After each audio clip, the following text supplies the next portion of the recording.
ایسے ہی بالکل ہونا صحیح. چاہیے نا. جی جی ایسے. تو اب جس مقصد کے لیے خدا اس انسان کو استعمال کرنا چاہ رہا ہے تو اس کے لیے موسٹ سوٹیبل فارم مؤنث ہے، نہ کہ مذکر ہے. جی بالکل صحیح. ٹھیک بات سمجھ میں آئی؟ جی تو یہ جی یہ جو جملہ ہے وَلَيْسَ الذَّكَرُ كَالْأُنثَىٰ، کہ یعنی بیٹا بیٹی جیسا نہیں ہوتا. ٹھیک، کہ تمہاری نظر میں جیسے وہی حضرت موسیٰ علیہ السلام کے بارے میں بھی ہم نے یہ دیکھا تھا نا، کہ وہ اپنا ایک ریولوشن پلان کر رہے تھے لیکن خدا کو اس طریقے سے نہیں لانا تھا کیونکہ اسباب نہیں بن رہے تھے وہاں پہ اس کام کے لیے کہ جو ہونا تھا، یعنی فرعون کو شکست ہونا تھی یا بنی اسرائیل کی آزادی کی. تو یہاں پر خدا نے اس بچے کو قبول کیا، لیکن کس چیز کے لیے قبول کیا؟ کہ یہ وہ ظرف بنے جس میں کلمت اللہ اور روح اللہ پروان چڑھے اور ظاہر ہو جیسے. ٹھیک ہے، یہ کام مرد کر سکتا ہے؟ نہیں سر، اب کلیئر نہیں ہو کر گئی. سکتے. بات سمجھ میں آئی؟ جی بالکل. تو اس لیے بیچ کے دو جملوں پر یہ احتمال جاتا ہے کہ یہ کلام خدا ہے، کہ تم نے جو تم نے وضاحت جس کو پیدا کیا. ٹھیک ہے، خدا اس بات کا سب سے زیادہ علم رکھنے والا ہے کہ وہ کیا ہے، کیونکہ مقصد اس کے سامنے ہے نا. آپ نظر کر رہے ہیں، ٹھیک ہے، بہت خوب، ہم نے آپ کے اخلاص اور آپ کی تقوی اور دیانت کے بنا پر آپ کی نظر قبول کر لی. لیکن اب اس نظر کے لے کے ہم کیا کریں گے وہ تو ہم علم رکھتے ہیں نا اس کا. صحیح بات سمجھ میں آ رہی؟ واللہ اعلم بما وضعت، خدا سب سے زیادہ علم رکھنے والا ہے کہ انہوں نے کیا جنا، کیا پیدا کیا. اور وَلَيْسَ الذَّكَرُ كَالْأُنثَىٰ، بیٹا بیٹی جیسا نہیں ہوتا. تو کس کی فضیلت ہوئی؟ مؤنث کی فضیلت ہوئی نا ایک لحاظ سے، اگر آپ یہاں اس کمپیریٹیو ڈگری میں دیکھیں تو. یعنی لیکن مجھے جس جی جی سر جی اس بولیں. خاص کیس میں صرف ہے یہی کہ اس بات ہے نا، خاص کیس میں ہاں یہی اس بات ہے نا، یعنی خاص بھی ہے عام بھی ہے. عام کہ بھی. اگر مثال کے طور پر آپ چاہتے ہیں، اب یہ چیز ہم پر بھی اپلائی ہوتی ہے نا، کہ اگر آپ چاہتے ہیں کہ اعلیٰ معیار کے انسان اور پاکیزہ نسلیں پیدا ہوں، آپ بیٹی سے شروع کریں گے یا بیٹے سے شروع کریں گے؟ بیٹی بیٹی سے. سے. جی ماں کا. جی جی. تو یہ چیز ایسا نہیں ہے کہ یہ عمومی نہیں ہے، خصوصی بھی ہے اور عمومی بھی، اور یہ اعجاز کلام خدا ہے کہ وہ، یعنی باتیں ساری ہم کو بتائی گئی ہیں واقعات کے کانٹیکسٹ میں، لیکن وہ through out human life applicable ہوتی ہیں. بات سمجھ میں آ رہی؟ کہ وہ لیست ذکر و کلنفا، کہ خدا کو جو چیز اپنے کلمے اور اپنے روح کو ظاہر کرنا ہے دنیا کی زندگی میں، تو وہ بیٹے سے نہیں یہ مقصد پورا ہو سکتا. اس کے لیے پاکیزہ ظرف چاہیے. اب یہ پاکیزہ ظرف والی شرط کیا ہے؟ یہ کہاں سے آ رہی ہے؟ اب ہم کہیں کہ بھائی خدا تو خدا ہے، ایسے ہی پیدا کر دیتا. باپ نہیں تھے تو ماں کے بغیر بھی پیدا کر دیتا. یہ مطالبہ بھی تو ہو سکتا ہے نا. ٹھیک، لیکن وہ چیز نہیں ہے، یعنی کہ اس ظرف کی موجودگی ضروری ہے. یعنی جیسے کہ وہ جملہ جو ہمارے سامنے بھی آتا ہے تاریخ میں، کہ جو امام علی علیہ السلام نے جب کہا کہ میں چاہتا ہوں کہ ایک شجاع فرزند کی ولادت ہو، تو آپ نے یہ نہیں کہا کہ میں جو ہوں شجاع ترین فرد ہوں اپنے زمانے میں، یا وہ تو بس ٹھیک ہے کچھ نہیں، کسی سے بھی شادی کر لوں. انہوں نے کیا کہا تھا عقیل سے؟ کہ ایک شجاع قبیلے کی عورت کا رشتہ تلاش کرو. صحیح. تو یہ وہی بات ہے کہ اس ارادہ الہی کو محقق ہونے کے لیے عالم خلق میں پراپر اسباب کی فراہمی ضروری ہوتی ہے. ٹھیک ہے نا، یہ نہیں کہ میں خدا ہوں ٹھیک ہے پیدا کر دوں جیسا چاہے، یا یہ کہ میں امام ہوں جو چاہے کر لوں، ایسا نہیں ہے. دیکھیے ان کے اوپر بھی ان قوانین کا اطلاق ہوتا ہے اور لاگو ہوتے ہیں جو باقی سب انسانوں پر اپلیکیبل ہے. یہ اصول سمجھ میں آ گیا؟ جی جی صحیح اس پہ کسی کو کوئی اختلاف تو نہیں؟ آگے سمجھ آ گیا. ٹھیک، تو لیس الذکر کل انثی، یعنی اس کا مطلب کیا ہے کہ ہر کثیرہ بہر کار ساختن، ہر ایک کا کہ اپنا مقصد خلقت ہے، جو ایک انگوٹھی میں لگے ہوئے نگینے کی مانند ہوتا ہے اور کوئی کسی دوسرے کو ریپلیس نہیں کر سکتا. ٹھیک ہے، یہ بات سمجھ میں آ رہی ہے کہ مذکر مؤنث کے کو ریپلیس نہیں کر سکتا. اب جہاں پر ایک مؤنث چاہیے جس چیز کے لیے خاتون چاہیے، تو اب یہاں پر آپ دیکھیں کہ انسانیت میں سب سے بڑا جو انفیوژن ہے شیطان کا، وہ کیا ہے؟ وہ یہ نہیں ہے کہ عورت کو یہ بات سکھا دے کہ تم مرد کے طریقے سے رہو یا مرد بن جاؤ، اور مرد کو یہ بات سکھا دے کہ تم عورت بن جاؤ، جبکہ قانون خدا کیا کہہ رہا ہے کہ یہ پاسبل نہیں ہے. ٹھیک ہے، سمجھ میں آ رہی ہے بات؟ تو اب اس قسم کی جو کوششیں ہوں گی کہ خاتون مرد بننے کی کوشش کرے گی اور مرد خاتون بننے کی ایفرٹ میں لگ جائے گا، تو کیا ہوگا اس کا نتیجہ؟ تباہی ہوگی یا نہیں ہوگی معاشرے میں؟ تو آپ دیکھیں کہ قرآن کریم ہر جگہ پر آپ کو جو ہے نا وہ فاؤنڈیشنل پرنسپلز آپ کو دے رہا ہوتا ہے، ان کو آپ سمجھ لیجئے تو زندگی انشاءاللہ دنیا اور آخرت دونوں پربرکت ہیں. تو یہ بات میں بہت زور دے کے کہتا ہوں کہ ایسا خدا نے کوئی نظام نہیں رکھا ہے جو ہم کو بتایا جاتا ہے کہ ہم دنیا میں مظلومیت کے لیے اور مار کھانے کے لیے پیدا ہوئے. ایسا کوئی سسٹم ایگزسٹ نہیں کرتا ہے. جہاں جہاں بھی یہ سب مصیبتیں آتی ہیں نا، وہ فمن نفسک وما اصابک من سیئۃ فمن نفسک، جو برائی میں سے جو مصیبت تمہارے اوپر پڑتی ہے وہ تیرے نفس کی وجہ سے ہے. ٹھیک، بہرحال تو یہ ایک اصول ہم کو سمجھ میں آیا کہ یہاں پر مذکر کی نہیں مؤنث کی ضرورت تھی ارادہ خدا کو پورا کرنے کے لیے. وہ انی، یہ ڈیفینیٹلی انہی کا جملہ ہے، ان کی والدہ کا. وہ انی سمیتہا مریم، اور میں نے اس کا اسم، اس کا نام رکھا مریم. وَإِنِّي أُعِيذُهَا بِكَ وَذُرِّيَّتَهَا مِنَ الشَّيْطَانِ الرَّجِيمِ، اور بے شک میں نے اس کو پناہ میں دیا تیرے وسیلے سے، بکا تیرے وسیلے سے، تیری قدرت کی بنا پر، وَذُرِّيَّتَهَا اور اس کی ذریت کو، من الشیطان الرجیم اس شیطان سے کہ جس کو رجم کر کے نکال دیا گیا ہے بزم ملائکہ سے. اس جملے میں مین پوائنٹ پک کریں، وَإِنِّي أُعِيذُهَا بِكَ وَذُرِّيَّتَهَا مِنَ الشَّيْطَانِ الرَّجِيمِ. سر جب مجاورت میں دے دیا بچی کو، تو پھر مطلب مجاورت میں تو پھر ضروریت یعنی والا نظر سلسلہ نظر نظر نظر نظر کر دیا خدا کے لیے. جی ہاں صحیح. تو جی. نظر کیا ہوا بچہ پھر مطلب سر اس سلسلے میں آگے بڑھ سکتا ہے؟ کس سلسلے میں؟ مطلب ایک ازدواجی زندگی، یہ جہاں جو یہاں پر ان کی ضروریت کے حوالے سے بھی بات ہو رہی ہے. یعنی اس جملے میں کیا خاص بات ہے آپ کو لگ رہی ہے؟ انی اعیذها بک وذریتها من الشیطان الرجیم. ذریت، جی یہاں ذریت کے اوپر اچھا، اس میں کیا خاص پہلو ہے؟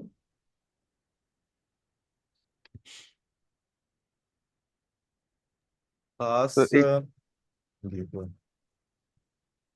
جی جی حضرت بولے میں جی بولے بولے عامر بھائی. شیطان کے بارے میں کہاں کہہ رہی ہیں وہ؟ اس میں ایک چیز جو سمجھ آتی ہے، وہ جس طرح یہ کانسیپٹ ہے عیسائیوں کا کہ ننس کا کانسیپٹ ہے کہ ان کی شادی نہیں ہو سکتی، تو وہ والا کانسیپٹ ایک تو ہو رہا ہے کہ یہاں پہ ان کی ضروریت ہوگی. دوسری بات یہ ہے کہ خالی ان کو ہی نہیں بلکہ ان کی اولاد کے بارے میں بھی ہے کہ دعا دی ہے کہ وہ بھی جو ہے نا اس سے شیطان کے رجم سے دور رہیں. جی یہاں پر دو باتیں ہمیں خاص طور سے سمجھ میں آ رہی ہیں. جیسے پہلا انہوں نے نسلوں محترمہ کو نے پوائنٹ آؤٹ کرایا کہ سر یعنی نسلوں کو آلریڈی شیطان سے محفوظ رکھنے کے کہ لیے کچھ اور آلریڈی آلریڈی خدا کی بارگاہ میں نظر ہو چکی ہے، اور خدا نے ظاہر ہے کہ اس کو ریجیکٹ نہیں کیا ہے، لیکن اسٹل جب انسان، یعنی ایون انسان اگر ولی بھی ہے، اگر انسان خدا کا ایک لحاظ سے منتخب یا مصطفیٰ بندہ بھی ہے، تو انٹل اینڈ انلیس کہ وہ درجہ عصمت پر نہ آئے، اور درجہ عصمت انبیاء کی عصمت کے بارے میں آپ کو اندازہ ہے کہ وہ عصمت کیسی ہوتی ہے، وہ کیا عصمت ہے؟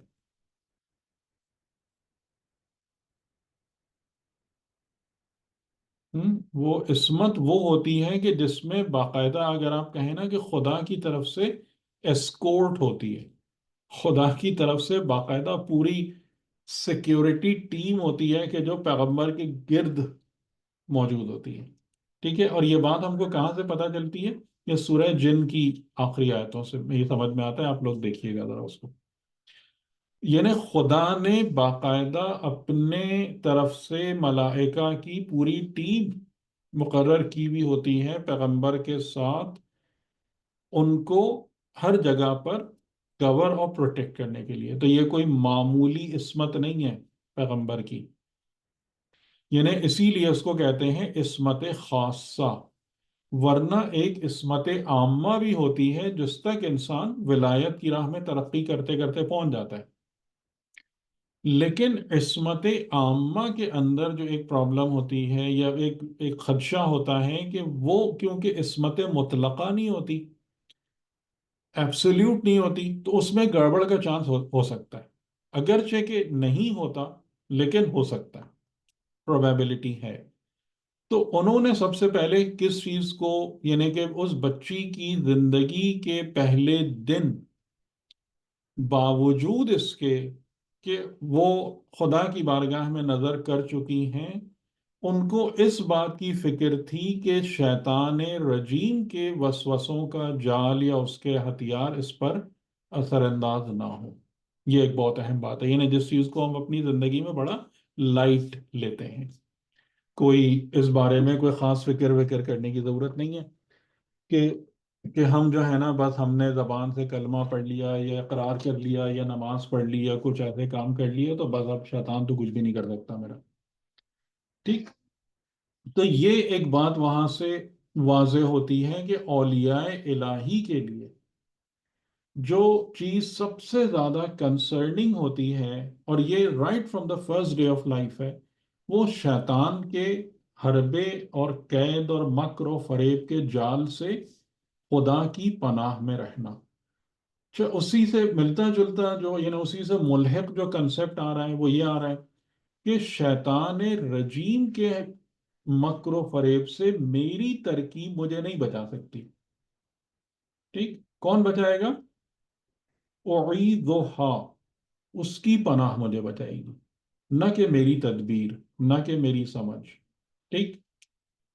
اور اسی چیز کو جیسے عرفا نے، حافظ نے بھی یہ بات کہی ہے اپنے اشعار میں کہ خدارا اپنے تقوی کو نہ شیطان کے مقابلے میں آزمانے کی کوشش کبھی نہ کرنا، you will end up as loser. اگر شیطان کا مقابلہ کرنا ہے تو یہ نہیں سوچنا میں بڑا متقی ہو گیا اور میں تو اب دیکھو کیا اس کو بتاتا ہوں اور کیسے شکست دیتا ہوں، کہ خدا را یہ کام نہیں کرنا کبھی بھی، تم ہی ہارو گے۔ شیطان رجیم کے قید و مکر سے بچنے کا صرف اور صرف ایک طریقہ یا رستہ یا جائیگاہ ہے، وہ ہے پناہ خدا، ٹھیک؟ یہ بات سمجھ میں آ گئی جی؟ یہ نکات بہت اہم ہے، کلیئر ہو گئے؟ جی سر۔ اس کو اس سے کیسے ریلیٹ کریں گے جو ہم شروع میں بات کر رہے خود تھے، خود کس سے؟ ولایت شیطان اور ولایت خدا؟ جیسے یہاں پر جو ہے وہ خدا نے ولایت شیطان میں جانے کے راستے ہی بند کر دیے ہیں، اور وہ ہمیشہ ایسا اسپاٹ کیا ہے کہ ولایت خدا میں ہی رہیں گے، تو کون شیطان؟ پیغمبر کی بات کر رہے ہیں؟ جی جی، پیغمبر۔ ہاں، تبھی تو ولایت پیغمبر ولایت شیطان کے مقابلے میں آئی ہے، ٹھیک ہے۔ کیونکہ وہ کلن ولایت خدا کا مظہر ہے، اور یہ اسکورٹ اسی لیے ہے کہ پیغمبر کی ذات سے کوئی ایک کام بھی ایسا سرزد نہ ہو کہ جس پر شیطانی ہونے کا گمان ہو سکے. صحیح. ٹھیک. تو یہ نقطہ واضح ہو گیا کہ اولیاء خدا کے لیے سب سے بڑی چیز، سب سے امپورٹنٹ پوائنٹ کیا ہے؟ Right from the day one of their lives, شیطان رجیم سے پناہ میں رہنا. اور اس پناہ کے لیے وہ اپنی عقل پر بھروسہ نہیں کرتے بلکہ خدا کی پناہ پر توکل کرتے ہیں. اور دوسرا جملہ جو آپ لوگوں نے پوائنٹ آؤٹ کرایا، ذریتہا، کہ انسان یعنی ایک بچی ابھی پیدا ہوئی ہے لیکن انہیں کس کی فکر ہے؟ اس کی ذریت کی فکر ہے. جیسے حضرت ابراہیم علیہ السلام نے بھی یہی کام کیا تھا نا، وَمِن ذُرِّيَّتِي. یا جب حج کے وہ کعبے کی تعمیر کر رہے تھے وہاں بھی یہی تھا کہ میری ذریت میں سے ایک امت کو ایسا پیدا کرنا. ٹھیک. تو یعنی اس کا مطلب یہ ہوا جو ہم نے حضرت ابراہیم علیہ السلام کے بارے میں بھی پڑھا تھا کہ انسان صرف اپنے آپ کو نہ دیکھے بلکہ اگر آپ کو کوئی اچھائی نصیب ہو جاتی ہے تو آپ کو فکر ہونا چاہیے کہ وہ آپ کی نسلوں میں پریزرو رہے، اور آپ کی نسلیں جو ہیں وہ بھی اسی راہ پر چلیں جس راہ پر خدا نے آپ کو چلنے کی توفیق دی ہے. تو خالی اس جگہ پہ نہ رہیے کہ جی مجھے ایک اچھائی مل گئی، میں خیر حاصل کر سکا، میں جو ہے نا میں نے کوئی بلند مقام حاصل کر لیا، یا میں ولایت سے کنیکٹ ہو گیا. یہ تمام کی تمام جو آپ کو وہ کر لے کے چلنا ہے وہ کس کے لیے؟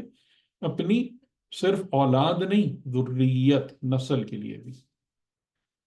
ٹھیک. تو یہ پوائنٹس ٹو نوٹ تھے اس جملے میں. اب اس کے بعد obviously اب یہ والا جو سینٹنس ہے یہ ان کی والدہ کے نہیں ہے.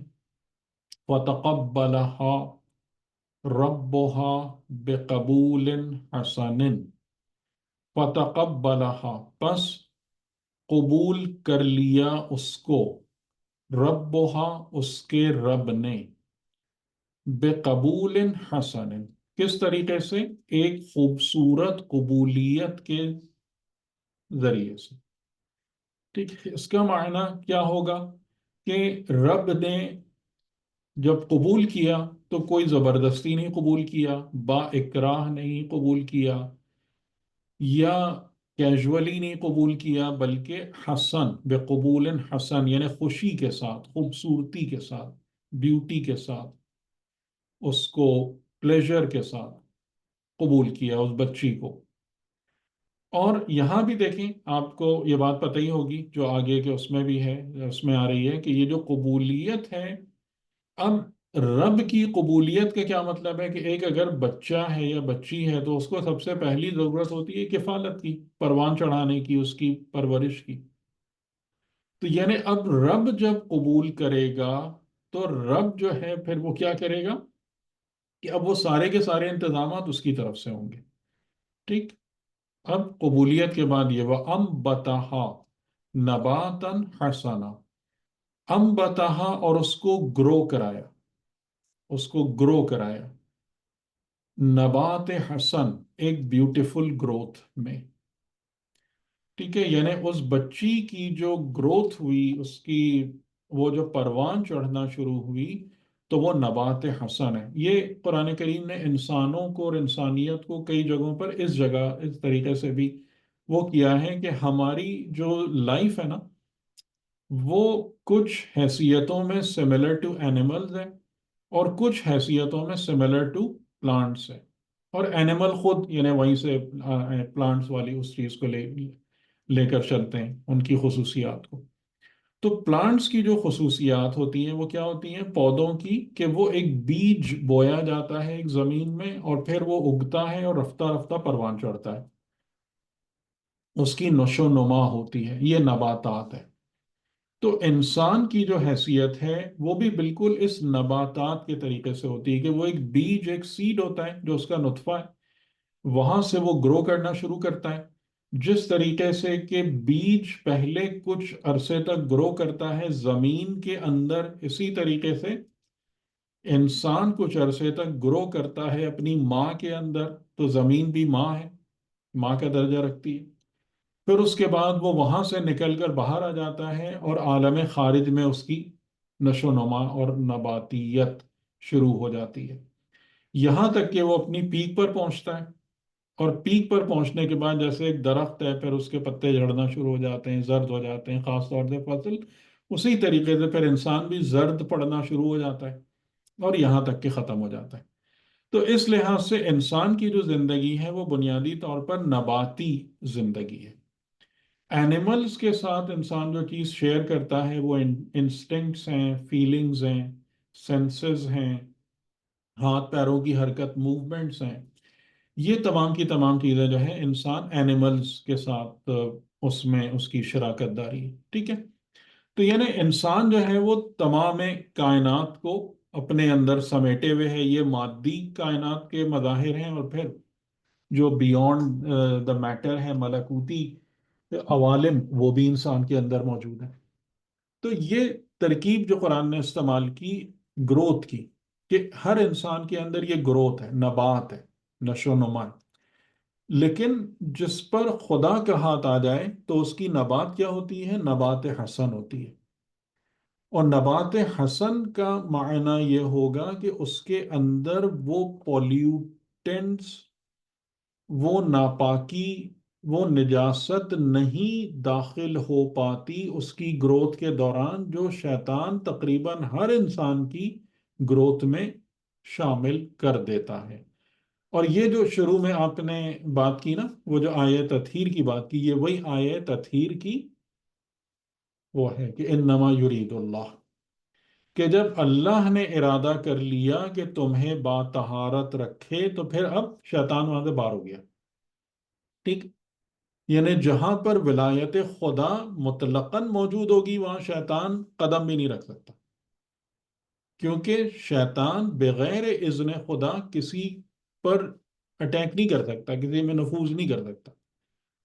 اور جو محمد علی شاہ آبادی رحمۃ اللہ علیہ، تو ان کا ایک جملہ امام خمینی نے بھی دہرایا ہے، جو ان کے استاد تھے، وہ کہتے تھے کہ شیطان خدا کے دربار کا کتا ہے، کہ جو مالک جس سے آشنائی رکھتا ہے، جو مالک کا رشتہ دار اور دوست ہے، کتا اس کی طرف نظر اٹھا کے بھی نہیں دیکھتا، وہ ہمیشہ اسی کے پیچھے پڑتا اور اسی پر بھونکتا ہے اور اسی کے پیچھے بھاگتا ہے کہ جو مالک سے تعلق نہیں رکھتا، ٹھیک۔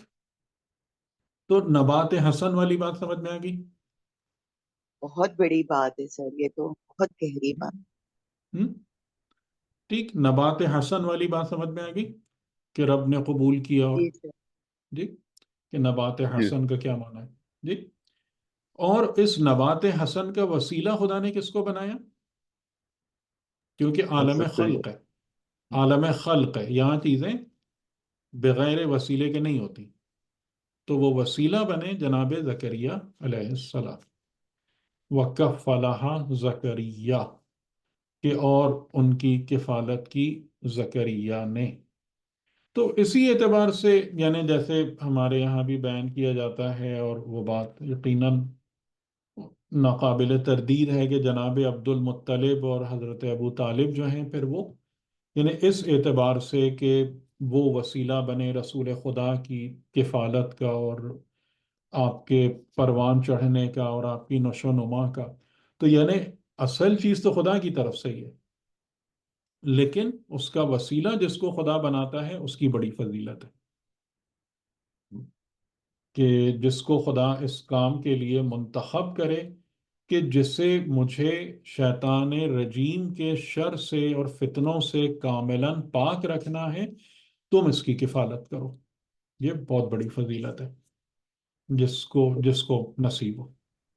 اسی لیے سر میں وہ بھی کہتے ہیں نا کہ حضرت موسیٰ کی کفالت کے لیے حضرت آسیہ کو پہلے رکھا گیا، تو ہاں، یعنی فرعون کے یہ زیر چیز، کہاں، یہ یہ نہیں یہ کہا کہ چیز جو فرعون ہے کے زیر یہ کفالت۔ بڑی بڑی فضیلت ہے، یہ جس کو نصیب ہو، بالکل۔ یعنی اگر ہم اسی اعتبار سے دیکھیں تو جناب عبد المطلب اور حضرت ابو طالب کی یہ بہت بڑا وہ ہے، ہائی لیول آف میرٹ ہے یہ۔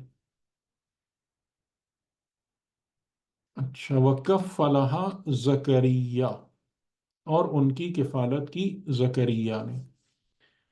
اچھا، اب یہاں سے جو واقعات ہیں نا اس کا ایک رخ بدلتا ہے، کیونکہ حضرت عیسیٰ تک پہنچنے سے پہلے پہلے کے کئی مرحلے ہیں۔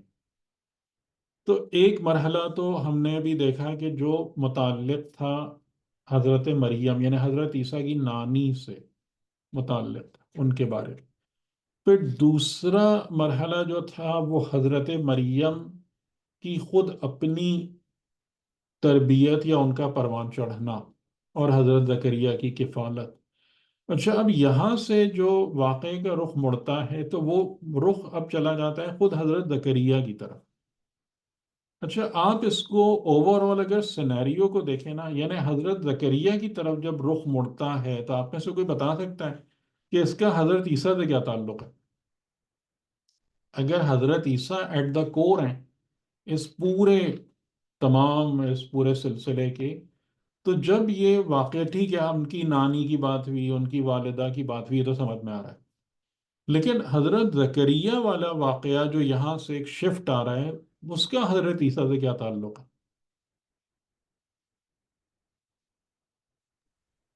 سر حضرت یحییٰ اور حضرت حیا کا عیسیٰ میں غالباً ایج کا زیادہ فرق نہیں ہے غالباً. نہیں، لیکن اس کا حضرت عیسیٰ سے کیا تعلق ہے؟ مطلب حضرت دو یحییٰ نے ان پیغمبر کی اس سلسلے میں، جی دو جی۔ پیغمبر ایک ہی گھر میں بہت قریب قریب ان کی پیدائش. نہیں، لیکن یہ تعلق نہیں بن رہا۔ جی حضرت ان کی حضرت ولادت یحییٰ کا سر جی جی جی، عامر جس بھائی بولیں۔ حضرت یحییٰ کو جو تھا وہ آ، حضرت عیسیٰ کا جو ہے وہ ہیلپنگ ہینڈ بنانا تھا یا نہیں نہیں، جو آپ صحیح جگہ پہنچ رہے ہیں، لیکن اس کو ایگزیکٹ ورڈ ہے مصدق۔ جی جی ہاں تصدیق کرنا قرآن مجید کا ہاں میں بھی یہ آیت ہاں، موجود ہے یعنی کہ قرآن میں یہ بتایا کہ حضرت یہ یحییٰ جو ہیں، تصدیق کر رہے یہ ہیں ان کی وہ انہیں حضرت عیسیٰ سے پہلے ان کو پیدائش ملی کہ وہ حضرت عیسیٰ کی تصدیق کرنے والے تھے۔ سورہ ٹھیک مریم ہے، میں ہے یہ سارا ہاں ٹھیک ہے، اور یعنی کلمت اللہ کی تصدیق کرنے والے، تو یہ تمام چیزیں گھوم پھر کر ایک پرسنالٹی کی طرف جا رہی ہیں۔ صحیح؟ یعنی یہ جتنے بھی واقعات ہیں نا، ان سب کا کنورجنس جو ہو رہا ہے وہ حضرت عیسیٰ علیہ السلام پہ ہو رہا ہے، کہ ان کی یعنی خدا اس بات کو بتانا چاہ رہا ہے کہ وہ ولادت جو یونیک ہے، ظاہر ہے دنیا میں ایسی کوئی ولادت نہ ہوئی نہ ہوگی، اور اس کے لیے کس قسم کی پریپریشنز کی گئیں، اور پھر یعنی اس کو ان کی ولایت کو سپورٹ کرنے کے لیے اور ان کی تصدیق کرنے کے لیے پھر خدا نے کس طریقے سے انتظام کیا، اور وہ دونوں چیزیں جو ہیں یعنی کلمت اللہ اور کلمہ خدا کا تصدیق کرنے والا، دونوں کی ولادت ایک لحاظ سے کیا ہے؟ معجزہ ہے۔ ٹھیک ہے نا؟ جی، بات واضح ہوگی؟ تو اب یہاں سے جو ہے وہ حضرت زکریہ کی طرف بات جا رہی ہے، کلما دخل علیہ زکریہ، کلما دخل یعنی جب بھی زکریہ داخل ہوتے تھے حضرت مریم کے پاس ان کے حجرے میں، اور اس کا واقعاتی پس منظر یہی ہے کہ پھر بہرحال جب حضرت مریم کے اس نظر کا پتہ چلا اور ان تمام چیزوں کا پتہ چلا تو پھر ایک لحاظ سے ان کو ایکسپٹ کیا گیا بیت المقدس میں، not with in the main boundary, لیکن ان کے لیے الگ سے ایک حجرہ بنایا گیا، اور سب سے پہلا جھگڑا جو تھا وہ ان کی کفالت پر ہی پڑا تھا۔ ان کے درمیان جتنے بھی پریسٹس تھے ان کی کفالت کے لیے ان میں وہ ہوا تھا کہ وہ کہہ رہے تھے ہم کریں گے، کوئی کہہ رہے تھے ہم کریں گے، اور پھر قرآن دازی بھی جس کا ذکر آگے چل کے سورہ آل عمران میں ہے۔ ٹھیک، تو بہرحال زکریہ جو تھے ان کے نام قرآ آیا، وہ ان کے کفیل بن گئے آفیشلی، انہوں نے ان کے لیے حجرہ بنایا اور وہ روزانہ جاتے تھے ان کی خبرگیری کرنے یا ان کو سامان پہنچانے۔ اور حضرت مریم سلام اللہ علیہ جب بڑی ہوئیں، اور بڑی ہوئیں کا آپ اندازہ کر سکتے ہیں کہ ان کا سن کیا ہوگا؟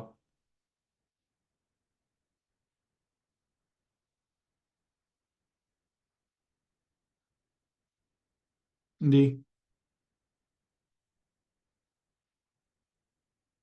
جی، کسی کو اندازہ ہے اس کا، یا پڑھا یا سنا ہے آپ نے؟ نہیں سر، اس بارے میں نے تو کبھی نہ سنا۔ جی، یعنی اس میں جو وہ بات ہوتی ہے نا کہ جو حضرت مریم کی ابھی جو ایج ہے وہ تقریباً جو ایک لڑکی کی بلوغت کی ایج ہوتی ہے تقریباً اس سے کچھ کم ہے، کچھ کم ہے، ٹھیک ہے، یہ بات ذہن میں رکھیے گا کہ کلما دخل علیہا زکریا المحراب وجد عندها رزقا، تو ان کے پاس کوئی رزق وہ دیکھتے تھے، یعنی جو انہوں نے نہیں لا کے دیا ہوتا تھا، اور آ، یعنی اس کے اندر جیسے واقعات اور روایات بتاتے ہیں کہ وہ رزق ہوتا تھا کہ جس کا موسم بھی نہیں ہوتا تھا، یعنی کہ وہ پھل ہوتے تھے کہ جو بازار میں مارکیٹ میں اویلیبل بھی نہیں ہوتے تھے، تو ان کے پاس رزق دیکھا انہوں نے۔ قال یا مریم ان لک ھذا، تو حیران ہو کے پوچھا کہ اے مریم، یہ تمہارے پاس، تمہارے لیے کہاں سے آیا یہ سب کچھ؟ قالت، تو انہوں نے جواب دیا، ہوا من عند اللہ، یہ بارگاہ خدا سے آیا ہے، ٹھیک ہے، عند اللہ بہت بڑا ورڈ ہے، اور یہ بھی اس چیز کو بھی سمجھیے گا کہ خدا کسی شے کو سبب اور وسیلہ بنائے وہ ایک اور بات ہوتی ہے، لیکن خدا کسی چیز کو اپنے پاس سے، اپنی بارگاہ سے بھیجے، یہ بالکل الگ بات ہوتی ہے، ٹھیک ہے، فرق سمجھ میں آ رہا ہے؟ من عند اللہ ہی ہے، من یہ نہیں کہا کہ خدا نے میرے لیے جو ہے وہ یعنی بے موسم کے پھل پیدا کرا دیے ہیں، من عند اللہ، بارگاہ خدا سے ہے، تو یہ خود اس بات کی آپ اس فضیلت کو دیکھیں اور سمجھیں کہ ایک انسان کے لیے جو رزق ہے وہ کہاں سے آ رہا ہے؟ من عند اللہ، اور ان اللہ یرزق من یشاء بغیر حساب، اور یہ جملہ جو ہے یہ ڈیفینیٹلی جناب مریم کا ہی ہے کہ ان اللہ یرزق من یشاء بغیر حساب، کہ بے شک اللہ رزق عطا کرتا ہے من یشاء، جس کو چاہے، جس کے لیے اس کی مشیت ہو، بغیر حساب، بغیر حساب کا معنی کیا ہوگا؟ بے حساب یعنی وداؤٹ لمیٹیشن. بغیر استحقاق کے، کاؤنٹلیس، بنے بغیر مطلب. بغیر استحقاق کے، نہیں نہیں، یہ نہیں ہونا چاہیے، اس کا مطلب یہ ہے کہ خدا انسانوں کو، یہ جس کو چاہتا ہے اس کو رزق عطا کرتا ہے، اس کے، اس سے بالا تر ہو کر یا اس کے بیونڈ جو کچھ تمہارے حساب کتاب میں آتا ہے، ٹھیک، نہ کہ باؤنڈ لیس یا لمٹ لیس، یہ مطلب نہیں ہے اس کا، صرف اچھا، کیونکہ فضل کے ہمارا معنی، دل، جی، فضل کے معنی میں سر یہ ہے کہ یہ اللہ کا فضل کے طور پہ آتا تھا، اللہ کا فضل بغیر وہی ہے جو کچھ حساب، بیانڈ. دیکھیں بغیر حساب کا مطلب یہ ہوتا ہے نا کہ انسان جو ہیں وہ کیا کرتے ہیں کہ ہر چیز کا ایک ایسٹیمیٹ ہوتا ہے نا ہمارے پاس کہ یہ چیز ایسے ہوگی، ایسے ہوگی، ایسے ہوگی تو آپ کو یہ ملے گا، لیکن جو جیسے متقین کے بارے میں کہا گیا تو کیا کہا گیا کہ یجعل له مخرجا ویرزقه من حیث لا يحتسب، کہ اس راہ سے رزق عطا کرے گا جس کا تمہیں گمان بھی نہیں ہوگا، تو بغیر حساب کا معنی یہ ہے کہ جو تم حساب اپنا کرتے ہو، جو تمہاری ایسٹیمیشنز ہیں یا جو تمہارے اندازے ہیں، تمہاری توقعات ہیں، خدا ان چینل سے رزق دینے کا پابند نہیں ہے،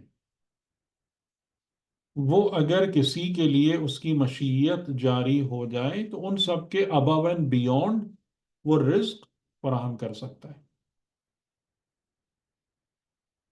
کہ اگر آپ کو اس بات کی حیرانی ہے کہ یہ کہاں سے آیا یا یہ بے موسم کے پھل کہاں سے آ گئے، یہ ہے تو خدا اس بات کا پابند نہیں ہے، کہ سردیوں میں خالی سردیوں کے پھل عطا کرے اپنے عبد کو، یا گرمیوں میں گرمیوں کے پھل عطا کرے. ان اللہ یرزق من یشاء بغیر حساب. ٹھیک ہے. اچھا، یہ جملہ جو تھا نا، اب یہ حضرت زکریا کی، اور یہ یعنی ایک بڑا ٹپکل ایک معاملہ ہوتا ہے کہ بہت سارے، مطلب آپ سمجھ لیں کہ مقامات ایسے ہوتے ہیں مومن کی زندگی میں بھی آتے ہیں کہ ایک مسئلہ ہے، لنگرنگ پرابلم ہے، مطلب چلے جا رہی ہے چلے جا رہی ہے چلے جا رہی ہے، آپ اس کو تقریباً مایوس ہو جاتے ہیں، آپ یہ سوچنا شروع کر دیتے ہیں کہ یہ چیز کیسے حل ہوگی، چلو اب صبر ہی کر لو، اس کے ساتھ ہی موت واقع ہو جائے گی. لیکن پھر اچانک کوئی ایسا بریکنگ دا آئس والا ایک انسٹنٹ آ جاتا ہے، اور وہاں سے آپ کو اپنے مسئلے کے حل اور اس کے راہ جو ہے نا وہ واضح طور سے دکھنا شروع ہو جاتی ہے. تو حضرت زکریا کی جو مسئلہ تھا، جس کے ساتھ، جس کو لے کر وہ بوڑھے ہو چکے تھے، وہ یہ تھا کہ ان کی اولاد نہیں تھی، اور طلب اولاد ان کے کہہ لیں سوال تھا یا دعا تھی. لیکن وہ اب اس حالت میں آ گئے تھے کہ ظاہری اسباب باقی نہیں رہے تھے. لیکن یہ جو حضرت مریم کی زبان پر خدا نے یہ جملہ جاری کرایا کہ ہوا من عند اللہ، اور ان اللہ یرزق من یشاء بغیر حساب، کہ خدا جب رزق عطا کرتا ہے تو ان حساب و کتاب کا پابند نہیں ہے کہ جو ظاہراً اپلیکیبل ہوتے ہیں.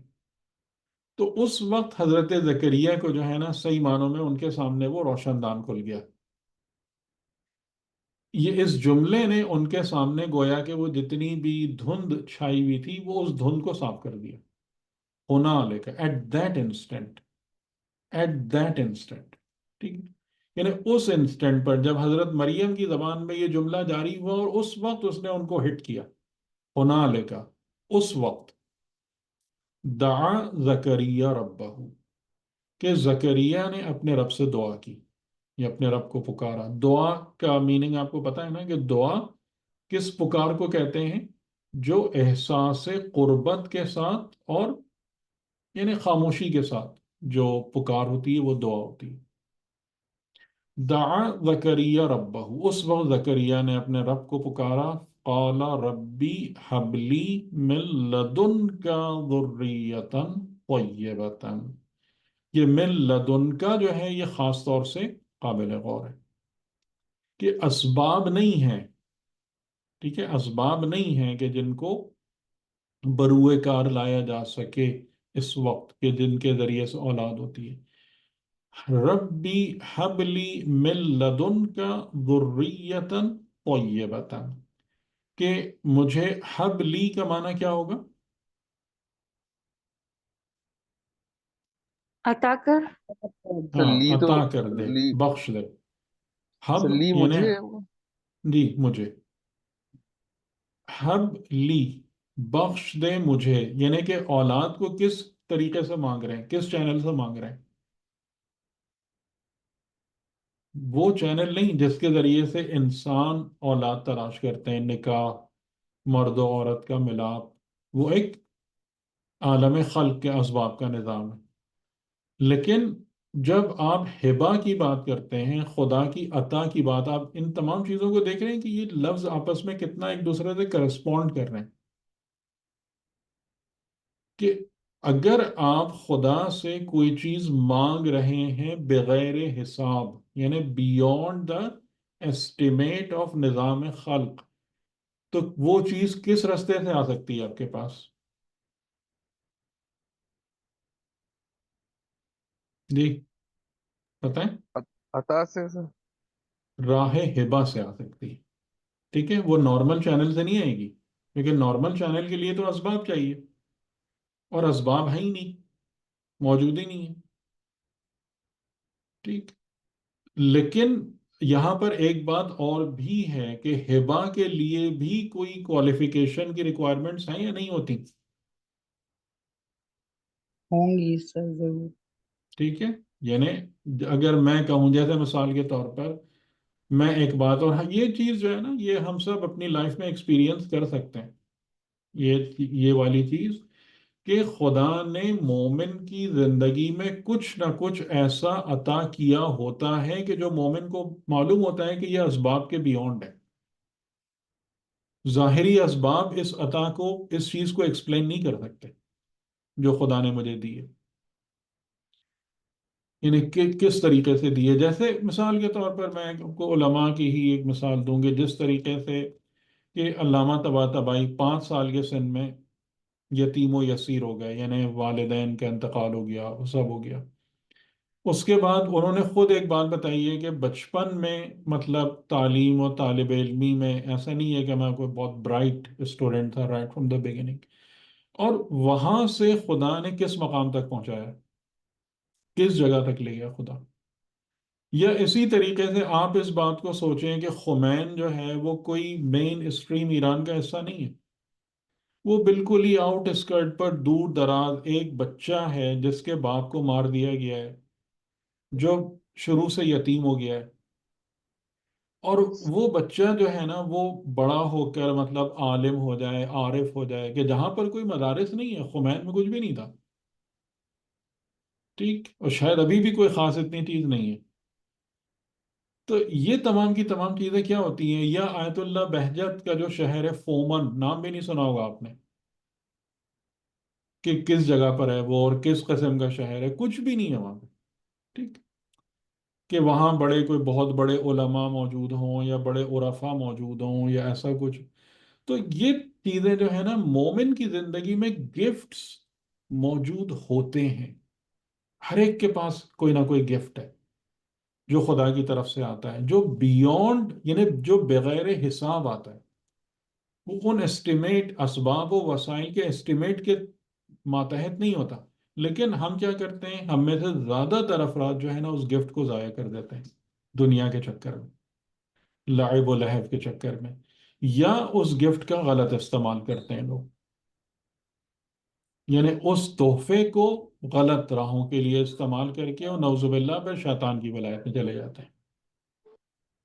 ٹھیک، اگر خدا نے کسی کو طلاقت زبان دی ہے کہ اس کی زبان سے بہترین الفاظ جاری ہوتے ہیں جس سے لوگ اٹریکٹ ہوں، یہ گفٹ ہے یا نہیں ہے؟ بتائیں، طلاقت زبان کوئی لے کے تو نہیں پیدا ہوتا نا، یہ گفٹ ہے نا، جی سر بالکل. تحفہ الہی ہے نا. اب اس کا استعمال کیا کرنا، پیسے کمانے کے لیے لوگوں کو بیوقوف بناؤ اپنی زبان سے. ٹھیک ہے، مختلف طریقوں سے ان سے، یعنی جھوٹ کو اس انداز سے پیش کرو کہ لوگ اس سے امپریس ہو کے اس جال میں پھنسیں. مال دنیا کماؤ، دنیا کی شہرت کماؤ. اب یہ خدا کے اس تحفے کا غلط استعمال ہے. اب یہ اس تحفے کو استعمال کر کے ولایت شیطان میں چلا گیا انسان. ٹھیک ہے، تو یہ جو ہبہ ہے نا، ہبہ، ہبہ الہی، عطا اور بخشش، تحائف، گفٹس، یہ لوگوں کی زندگیوں میں موجود ہوتے ہیں. تو یہ بات آپ کو سمجھ میں آ گئی کہ اگر آپ کو کوئی چیز چاہیے آؤٹ آف دا آرڈینری یا بغیر حساب، تو وہ پھر ہبہ، راہ ہبہ سے حاصل ہوگی. اور دوسری بات، من لدن کا، اپنی بارگاہ سے عطا کر. جو فرق بیان کیا گیا ہے عند اللہ اور لد اللہ میں، وہ ایک فرق یہ بیان کیا گیا ہے کہ عندہ کا مطلب ہوتا ہے خدا کی پریزنس میں. یعنی میں اس کے تحت آپ کو ایک بات سمجھاؤں کہ جیسے آپ ابھی ایک کمرے میں بیٹھے ہیں، ٹھیک ہے، آپ کے کمرے میں آپ کے اراؤنڈ بہت ساری چیزیں ہیں، وہ آپ کی پریزنس میں ہیں. ٹھیک ہے، آپ اس میں سے کسی کو بھی استعمال کر سکتے ہیں، آپ کو پتا ہے کہ یہ سب کیا ہے. لیکن اس وقت آپ بیٹھ کر موسٹ پروبیبلی کسی موبائل فون کو یا کمپیوٹر کو دیکھ رہے ہیں جو آپ کے سامنے ہے، جو آپ کی توجہ کا مرکز ہے اس وقت. تو جو آپ کی پریزنس میں سے آپ کی توجہ کا مرکز ہوتا ہے وہ ہوتا ہے لد اللہ، یا لدن کا، یا لدا. ٹھیک، اور جو آپ کے اراؤنڈ ہے، آپ کی پریزنس میں ہے، آپ کے قربت میں ہے، وہ ہے عند اللہ. فرق سمجھ رہے ہیں؟ تو ربی حبلی من لدن کا، یعنی جو کچھ تیرے پیش نظر ہے وہاں سے مجھے عطا کر، وہاں سے مجھے بخش دے۔ کیا بخش دے؟ ذریتن طیبتن، پاک ذریت۔ انکا سمیع الدعاء، کہ بے شک تو اس دعا کو سماعت کرنے والا ہے۔ اب یہاں پر پھر ہمارا وہی سوال پیدا ہوتا ہے کہ یہ جو اولاد مانگ رہے ہیں، یہ ذریت طیبہ مانگ رہے ہیں، یہ دعا ہے کہ سوال ہے؟ قرآن اس کو کیا کہہ رہا ہے؟ دعا کہہ رہا دعا ہے. کہہ رہے ہیں۔ دعا کہہ رہا ہے۔ تو اب ہمیں تھوڑا غور کرنا پڑے گا کہ یہ دعا کیوں ہے، سوال ہم کیوں نہیں یہ بھی ہے کہ ہم بھی اسی طرح سے دعا مانگیں۔ ہے؟ یہ سوال کیوں نہیں ہے؟ اس لیے کہ یہ اولاد یا بیٹا وہ اپنے لیے نہیں مانگ رہے ہیں، اللہ کی، اللہ کے لیے. جی، یہ دین خدا کے لیے مانگ رہے ہیں۔ ان کو فکر اس بات کی تھی کہ جو ورثہ موسیٰ و ہارون ہے، آل یعقوب کا ورثہ ہے، وہ باقی رہے، وہ ضائع نہ ہو، دین خدا باقی رہے، پیغام خدا باقی رہے۔ اس کے لیے ذریت عطا کر۔ ٹھیک، سر یہاں پہ ایک چیز ہے کہ جی۔ بعض چیزیں لوگوں کی زندگی میں نہیں ہو رہی ہوتی ہیں، جیسے آپ نے ہم، بتایا ابھی، ہم، تو ہم کسی بھی ناممکن چیز کے اوپر کبھی بھی صبر سے نہ بیٹھیں کہ بھائی یہ مشیت خدا میں نہیں تھا، نہیں ہوا، چھوڑ دو. ایوری تھنگ از پاسبل ہاں، اگر اللہ لیکن اگر نہ ہو تو اس پر راضی بھی رہنا ہے، ٹھیک ہے؟ چاہے. اس پر اضطراب نہیں، اضطراب کی حالت میں نہیں آنا، شکوہ نہیں کرنا۔ یہ بھی تو بات ہے نا ساتھ، یعنی کہ حضرت زکریا جو ہے ان کا کوئی شکوہ نہیں ہے ٹھیک. کہ اب تک مجھے اولاد نہیں دی۔ حضرت ابراہیم کو کوئی شکایت نہیں تھی کہ مجھے بڑھاپے تک اولاد نہیں دی، ٹھیک ہے، نہیں دی، اس کی مرضی، وہ اپنی مصلحتیں بہتر جانتا ہے۔ تو یہ دونوں حالتیں ساتھ چلتی ہیں، ٹھیک، کہ انسان اس کو طلب کرنا نہ چھوڑے، دعا مانگنے سے پیچھے نہ ہٹے، ایفرٹ کرنے سے بیزار نہ ہو، تھکے نہیں، لیکن اس کے ساتھ ساتھ جو کچھ بھی ہے اس پر بات تسلیم و رضا بھی رہے۔ یہ ٹھیک ہے. اس کیس میں سمجھنا چاہ رہا ہوں کہ کیا ایسی چیز چینج ہوئی، کیونکہ وہ تو نبی پہلے سے ہی ہیں اور وہ صبر سے ہی ہم، تھے، صبر سے ہم، بعد میں بھی تھے. ہم۔ ل- لیکن یہاں پہ ان کی زندگی میں کیا چینج آیا جو ان کے ان پاس کی زندگی میں چینج نہیں آیا، ان ہوں، کی زندگی میں تو بس اتنا چینج آیا کہ ان کو ایک آئی اوپنر مل گیا حضرت مریم کے ذریعے سے۔ اصل تو وہ ارادہ خدا ہے کہ جو اپنے مراحل کو طے کر رہا ہے، اور وہ اوکے ارادہ خدا ریوالو کر رہا ہے اراؤنڈ حضرت عیسیٰ علیہ السلام، اوکے اوکے. صحیح. ٹھیک ہے؟ یعنی کہ حضرت عیسیٰ علیہ السلام کی ولادت کے گرد، وہی میں نے کہا نا کہ یہ تمام چیزیں ان کی ذات پہ کنورج ہو رہی ہیں، صحیح. ٹھیک ہے؟ یعنی جیسے اگر آپ علائم کی بات کرتے ہیں، علائم ظہور امام علیہ السلام کی بات کرتے ہیں، تو یہاں پر یعنی اس کا کیا مطلب ہے کہ جتنی بھی چیزیں ہو رہی ہیں وہ ان اٹ سیلف نہیں ہیں اہم، وہ تمام کی تمام چیزیں اس ظہور کے لیے کسی نہ کسی کنڈیشن کو فلفل کریں گی۔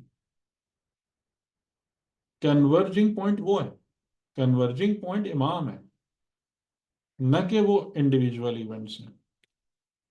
تو اسی طریقے سے جو ارادہ خداوندی تھا وہ ظہور کلمت اللہ تھا، تو باقی تمام چیزیں جو مقدمات بن رہے ہیں، اسباب اور وسائل فراہم ہو رہے ہیں، وہ اس کی خاطر ہو گئے بنیادی طور سے۔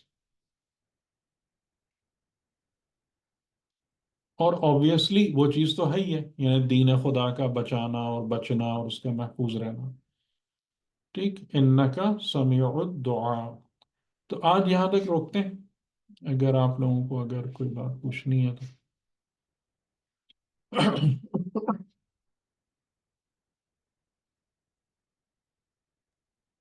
ایک دو سر سوال ہم لے آپ سکتے ہیں جی۔ سر مجھے یہ پوچھنا تھا آپ سے، میں نے آپ سے سوال بھی کیا تھا، شاید آپ کی نظر سے نہیں گزرا